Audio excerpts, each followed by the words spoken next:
Hi, and welcome to our Century 21 video about farming in Manitoba. By way of a personal introduction, I was born and raised on a dairy and mixed livestock farm in North Staffordshire, England. In 1968, I entered the real estate profession and trained as a livestock auctioneer, valuer and estate agent. During the ensuing years, I qualified as a full member of the Royal Institute of Chartered Surveyors and the Agricultural Valuers Association.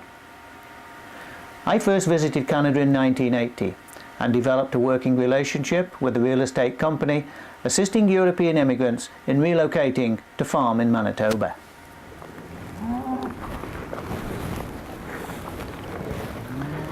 In May of 1987, I emigrated to Canada with my wife and family, working as a farm sales specialist and partner with Century 21 Westman Realty. Since that time, I have been actively involved in assisting numerous families in moving to Manitoba and starting a new life on their own farm. The video presentation we have put together will hopefully give you a general overview of Canadian lifestyle and a good insight into farming in Manitoba.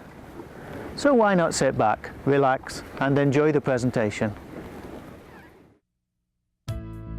Canada is the second largest country in the world, stretching some 6,400 kilometers from the Atlantic Ocean on the east coast to the Pacific Ocean in the west. The province of Manitoba is located in the heart of the nation, providing a wide diversification of countryside and lifestyle. The northern provincial coastline fronts onto Hudson Bay, which offers a variety of intrigue and beauty in the extensive wildlife and aquatic splendor. The adjacent Precambrian shield of the north and central parts of the province are rich in natural resources. A variety of mineral sources are located in these areas, together with hydroelectric generating stations on the major rivers, which earn considerable hydro export revenue for the province, as well as providing us with some of the lowest priced electricity on the North American continent. The oil fields of southwestern Manitoba provide employment opportunities and revenue to the local communities, as well as enhancing the provincial economy. Most of Manitoba's farmland is located in the southern part of the province, within 200 miles of the American border, covering some 19 million acres of improved land for agricultural use. The general terrain and topography varies in this area from the highly productive flatland of the Red River Valley in the east to gently undulating countryside in western Manitoba. Winnipeg is our capital city, having been originally developed from a fur trading center at the junction of the Red and Assiniboine rivers. This area, known as the Forks, is still an important gathering place. Today, the city accommodates the provincial legislature as well as a diverse range of industry and commerce, together with a wide array of cultural and tourist attractions.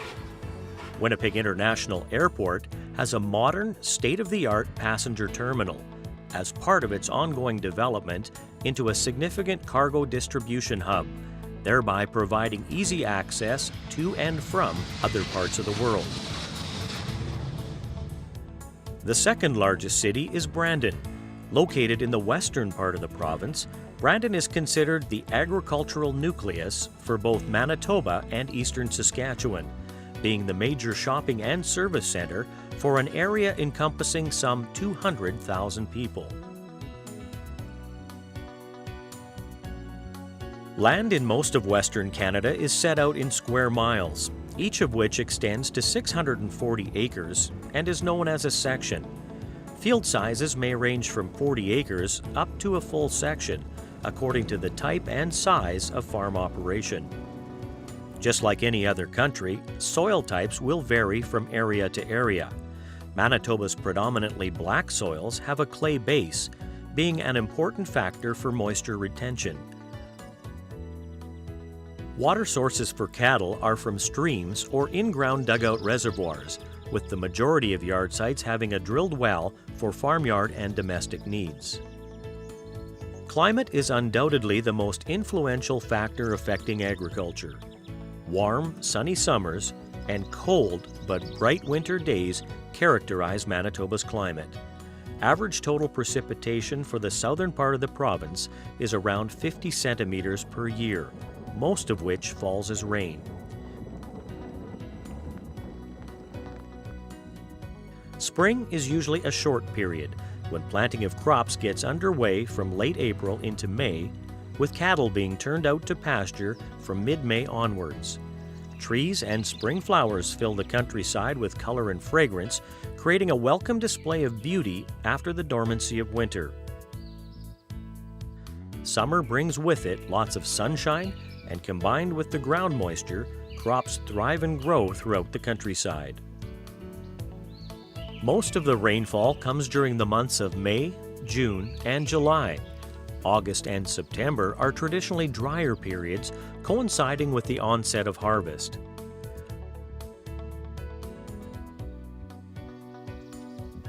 The warm summer days provide lots of opportunity for outdoor recreation and pleasure.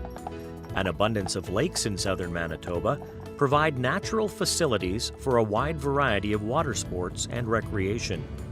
Lakeside cottages and cabins are used extensively during the summer for weekend and vacation purposes.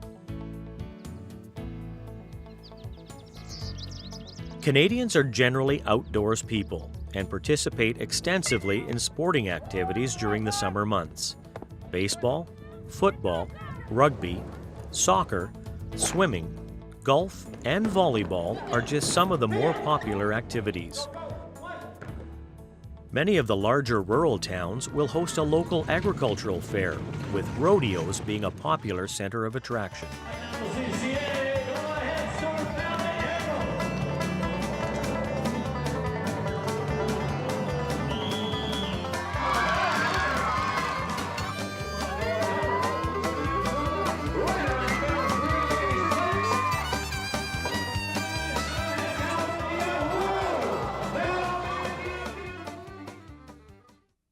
Rural communities enjoy a harmonious relationship with nature and the extensive variety of wildlife that can be seen all year round. The presence of provincial and national parks provide an ideal environment for the animals and bird life, as well as offering a wide variation of scenery, wetland habitat, and recreational amenities. The International Peace Gardens, situated on the Canada-US border, offers a fine array of color and beauty for the many sightseers who visit each year. In most farm gardens, soft fruits and vegetables are grown, and like all other crops, will mature during the summer. After 2 months of summer vacation, children start their new school year in early September. The public school system in Manitoba provides a multitude of programs designed to meet the needs of each and every student from 5 to 18 years of age, with all rural children being picked up by a school bus. On leaving school, the province offers extended education through the community colleges and a selection of 3 universities, with a full agricultural degree program offered at the University of Manitoba in Winnipeg.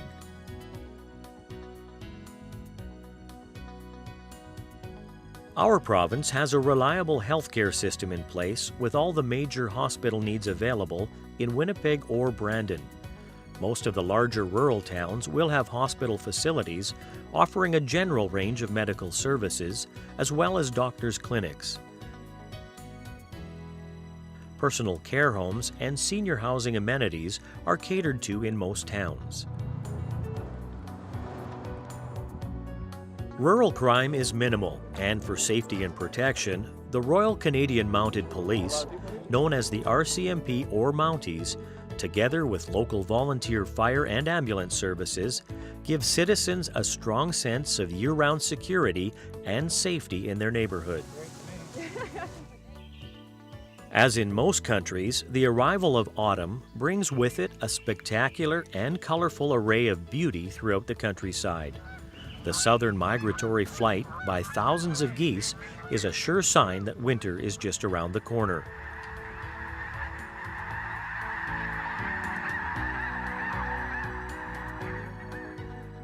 During the winter months of cold temperatures and snow, life for most Manitobans continues as normal.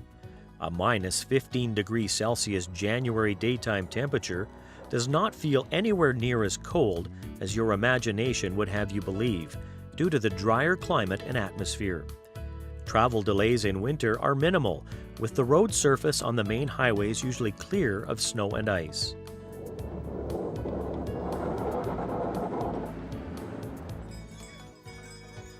Winter in the agricultural sector is a time of general relaxation.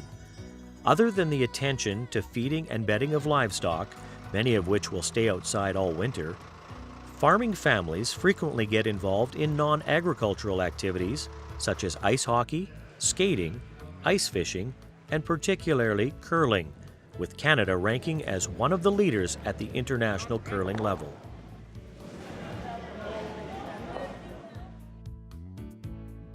Frost on the trees and snow on the ground brings out the pristine beauty of this distinct season. Go tobogganing, snowmobiling, or get together with friends and go cross-country skiing on one of the many groomed trails. For the more adventurous, downhill skiing is also a popular winter event, with many world-class slopes out west in the Canadian Rockies. During December and the Christmas period, many families display a colorful variety of illuminated lights and decorations around their home and yard to celebrate the festive season. A feature spring event is the 6-day Royal Manitoba Winter Fair held annually in Brandon. This excellent display of horse artistry brings many people to the week-long event, with heavy horses being the feature attraction of this popular show. Whether winter or summer, everyone strives toward the betterment of their community, and the relaxed lifestyle of rural Manitoba and Western Canada is something that few places can match.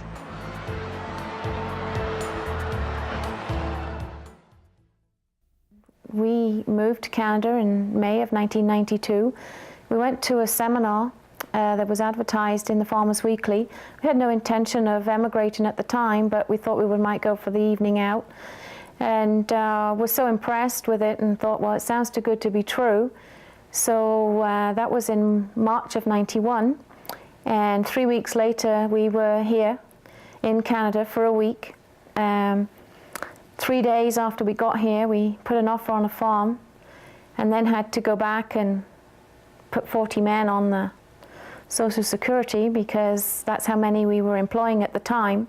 But the pull to come was strong enough for us to make that decision. I have 2 children. Lisa, she was 17 when we came. We had a few problems with her because she was just a little awkward. Our son was in the REME, so he couldn't come for another year, and he followed us out. They're both settled very happily, both married to Canadians. We have 3 grandchildren now, and which keep us very busy. The weather, it's not wet and windy like it was in Wales. It does get cold in the winter, but we have clothes to suit that. And it can be minus 20, but the sky is so blue and the sun is shining and you really don't notice it that bad. The houses, not like you're used to, they're normally made of wood, keep very cozy, just the way that they're constructed. Sometimes they look a little plain when you look at them, but it's very easy to make alterations to them, which you will do. I did, everybody does. And then you'll soon have it to suit. There is life after Debenhams. Hard to believe, I know, but there is. And Marks and Spencer's also. But there are alternatives. This is Canada after all. It's not the United Kingdom. Things are done differently. You have to have an open mind. That's important. And remember that you're earning in dollars and spending in dollars. That's a mistake that a lot make that come, oh, well, it would cost me this if I bought this at home, but it's costing me that. Try not to compare. That's probably the biggest hurdle, you know, to get over. Don't compare. You're here now. This is life. That was a different life. if you have an inkling to come, if you think it's what you might like, come and have a look for yourself. Don't listen to what other people say. Everybody's opinion is different. What suits one doesn't suit all. Come, see for yourself. It mightn't be what you want, but then what have you lost? You might listen to somebody else and get a report from them, and it's just what they see. Come see for yourself. You'll be happy.